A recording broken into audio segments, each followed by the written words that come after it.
With all the setup that Oda is throwing in this chapter, I can only imagine how fucking amazing chapter 1000 is gonna be. Like, we ended the chapter with essentially Kaido and Big Mom taking the W out of this entire arc. You see none of the scabbards up there, you don't see their bodies, which pretty fucking suspicious if you ask me. And they're just up there drinking, they're chatting, they're having a ball of a time. They're talking about, oh, do you remember when I gave you your devil fruit years ago? Like, you owe me your life. We're gonna find the One Piece. Like, they're talking like they already won. Like, Luffy, the scabbards, they don't even exist in this world that they're living in right now. Like, this is just a Big Mom Kaido fanfic going on. Like, it's pretty bonkers how none of the scabbards are there. Their bodies are missing, and they're either buried beneath the rubble, or maybe they're planning some sort of counterattack, which I highly doubt.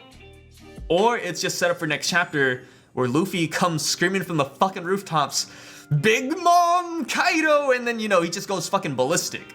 And then you see Kinemon like struggling to stand up with his sword. He's like, Straw Hat, I couldn't do it. And he has like missing a leg or some shit. Like, I'm really hyped for next chapter. Like, it's next chapter is gonna be such a turn of events. I can already feel it.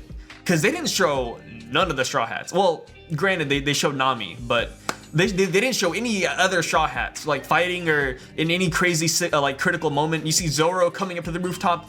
Brooke and Robin are going into the castle for, you know, after fucking so many chapters. Like, next chapter is gonna be super hype. I can already see what's gonna happen. I feel like the Topiropo are either gonna be dealt with, or they're gonna be dealt a massive blow. Luffy's gonna go to the rooftops. He's gonna scream, I'm gonna be king of the pirates, and he's not gonna beat Big Mom and Kaido, but he's definitely gonna make some sort of impact. I feel like he's just gonna hit them both, and then they might be knocked back a little bit, or they might be like, oh, you brat, or, you know, something like that. You know, I don't think Luffy's gonna deal the final blow already. Like, it's way too early for that. So we start off the chapter with a really nice Ace and Yamato flashback. I really love this because we hear a lot about Ace, you know, like Ace did X, Ace did this, and Ace is an amazing guy, but we never see Ace, you know. Ace is very rarely inputted into the manga. Like, last time we saw this man was Fisherman Island, and that was you know, it might have felt like a little bit of time for you anime watchers, but for the manga readers, that was aeons ago. So the fact that we're finally seeing him fighting Yamato is really nice. This really does feel the Yamato for Nakama camp. Mainly because this is almost exactly how Jinbei was set up, you know? Like, Jinbei fighting Ace and they were like on par, and then Ace is like, hey man, my little brother's a cool dude, and then that's essentially what happens here. Like they fight on par, and then he's like, oh yeah, by the way, my little brother's gonna be a really cool pirate one day. And then it's like, dude, like, if this isn't setting up Yamato for joining like the Straw Hats as the final member, I don't know what is. Like, Yamato has the power, Yamato has the title. I don't know what the fuck she'd do on the ship, but we do need, in my opinion, I'm not like this whole like, oh, equal rights kind of guy, but like, we do need a strong female on the crew. Like, I feel like it is like kind of unbalanced at this point. Like, I know we have, you know, we have Robin, we have Nami, and they're strong, but are they Yamato strong? I don't think so. Where Yamato, you know, one-shot ulti and knocked her unconscious, Nami lost. She's running away. She's on the fucking dog and she's leaving. Like, she does not want anything to do with ulti. So in my opinion, I think we do need Yamato as an Akuma. I think she'd be very beneficial. And also, like, imagine this, the Pirate King's crew has a, I don't want to say samurai from Wano, but they have someone from Wano, and that someone is also Kaido's fucking daughter. Like, you know how amazing that would be for like a Pirate King's rep? I don't know. That's just my opinion. I know people are really gunning for other people, or they maybe don't want Yamato, they maybe just want her, you know, guarding Momonosuke for the rest of her life, but I personally think that she does and should set out to sea, especially if she wants to live out Kozuki Oden's life. Like, I don't know. Anyways, moving on. We finally get the backstory on that giant dragon statue. It's kind of cool. I still feel like it's a little bit unnecessary unless they bring it back later. Last chapter they're like, yeah, this statue was destroyed by Ace, you know, and then this chapter it's like, actually it was destroyed by me, like I broke this shit. And we can kind of see this dragon as a symbolic metaphor of you know, like deviantness, I guess. Like, this is just Yamato becoming defiant of her father. Like, her breaking the statue was like, hey, like, this is me saying fuck Kaido, you know, like fuck all this shit, like I'm done being his son.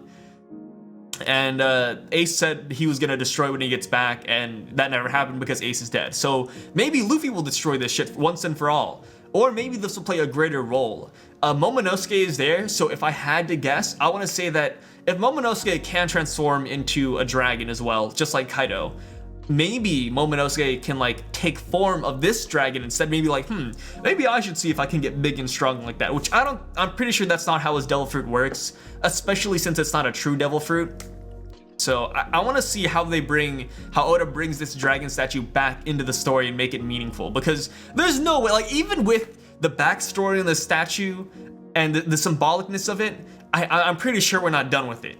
He doesn't really like to throw things in there and be like, yeah, that was it. I just wanted to draw that statue and we're chill. Like, anyways, Ace starts mentioning other pirates in the sea that are also very strong and that are making headway in the New World. And he mentions Cavendish, which I think is very interesting. Out of everybody he's named, which he only named 2, Cavendish isn't a supernova. He's just a regular pirate. Like, he's up and coming. And the funny thing is that when we met him, he was still up and coming. Like, he wasn't like this crazy guy afterwards. It's like, yeah, Cavendish is still Cavendish. And it's crazy because he mentions Cavendish, Beige, and Kid. And I think that's very important because Cavendish, already part of the Straw Hat Alliance. Beige, he's not like sworn in, but if Luffy was in trouble, I can imagine Beige will help him out. So the fact that they also mentioned Kid in that little trio there almost goes to show that, yeah, maybe by the end of this arc, Kid, he won't be sworn in to the Straw Hats, but he's definitely gonna be like friends with Luffy. While they might not be best friends, I can see Kid being like, hey, like, you kind of saved me and Killer back there from, you know, being fucked up and tortured. So if you need help, Straw Hat, I'll help you out just this one time to return the favor. I can totally see that being the thing there. Scrolling down a little bit, Ace does mention his little brother. Yamato is very infatuated with Ace and, you know, Kazuki Oden. And now, like, kind of secondhand, she's also infatuated with Luffy. And I think that is very much setting up for her becoming Nakama.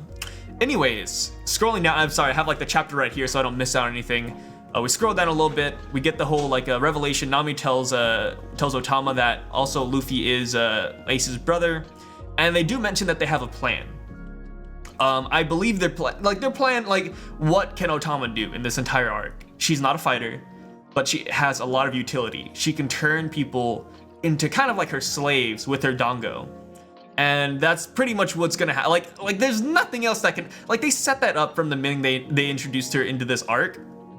So I can imagine her kind of like bringing a lot of the people onto their side. And even Queen's army is kind of like, hey, like, should we fight Marco or should we like let him chill? Because he kind of saved us. And then they're like, fuck, do we want to die by Queen or do we want to die by Marco? You know, Marco might just kill us one shot. Queen is probably just gonna torture us. So let's get killed by Marco instead.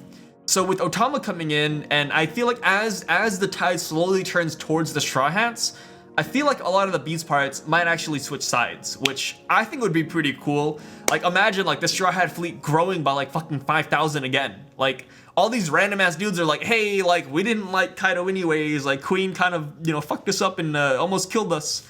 So we're joining the Straw Hat Pirates. I can totally see that being the thing as well. We get Brook and we get Robin running towards the castle. They didn't decide to hitch the ride from Zoro, or from Marco and Zoro. And this kind of fuels my theory from last chapter where I was saying that Nami and Usopp, Nami's gone at this point. Usopp is still kind of there.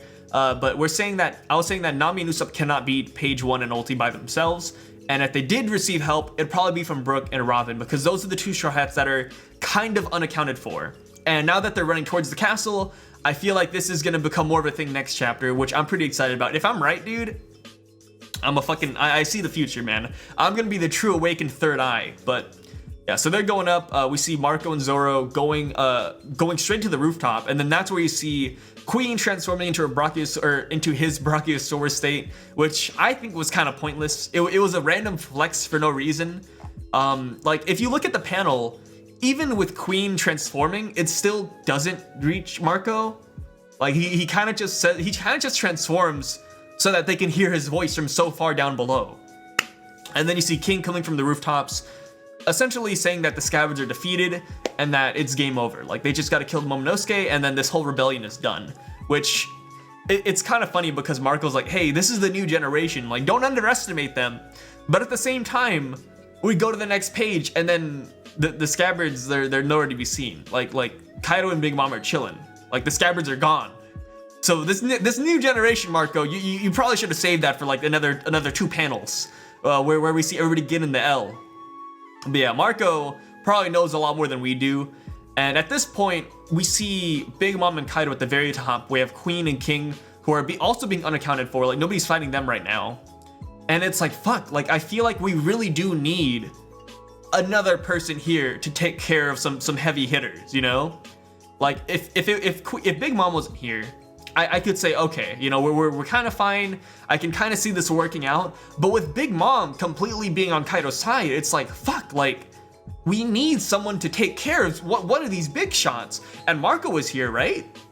But Marco, in my opinion, he could put up a good fight, but I don't think he can beat an Emperor yet. So it's like, we need someone ridiculously strong to come in and fight Big Mom or Kaido. Which I feel like Kaido is more for the Supernovas and Luffy. But yeah, Big Mom, someone needs to deal with her. And I don't know who that is. So if you guys have any options or if you guys have any like thoughts on who that could be, please let me know, because I have no fucking clue. But anyways, scrolling down a little bit, Yamato does mention that the letter D, the initial D in Luffy's name is very important.